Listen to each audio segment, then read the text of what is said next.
एउटा दुईटा स्ट्याटस लेख्दैमा त्यत्रो आन्दोलनमा जाने उफ्रिने हुँदैन थियो।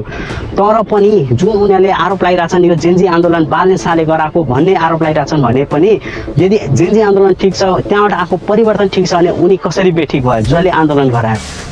जसरी कतिले के भनिरहेको छ भने जेन्जी आन्दोलनलाई सपोर्ट गर्छौँ तर सिंहदरबार जलेको हामी सपोर्ट गर्दैनौँ र सिंहदरबार जलाउने बालन शाह भन्छ।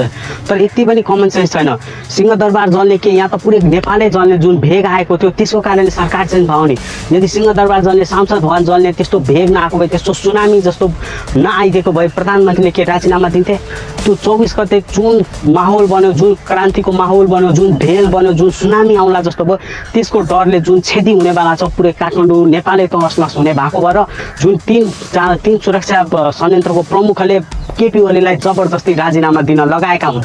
यदि त्यत्रो भेल यदि त्यत्रो सुनामी जस्तो नआइदिएको भए केपी ओलीले राजीनामा दिने थिएन। यो परिवर्तन अहिलेको आउने थिएन। त्यतिखेर 25-26 जना मान्छे मर्थे, अर्को दिन 50 जना मर्थे, अर्को दिन 60 जना मर्थे। यसै गरी यो सिद्धिनेवाला थियो।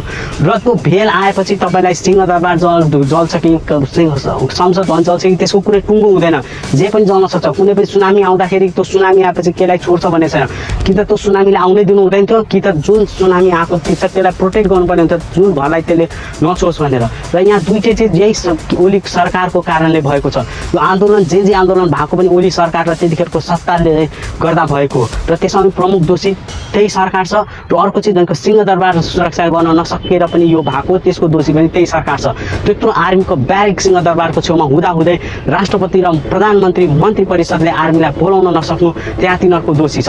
अब क्रान्ति भयो त्यत्रो भेल निस्केको छ त्यसलाई रोक्न सक्ने कसैको हातमा छैन। चाहे हर्क साम्पाङ आओस् चाहे बालन शाह आओस् चाहे जोसुकै आए पनि त्यतिखेरको त्यत्रो भेलमा त्यत्रो जुन बेग आएको थियो क्रान्तिको त्यो बेगमा संसद भवन सिंहदरबार त जल्ने नै थियो।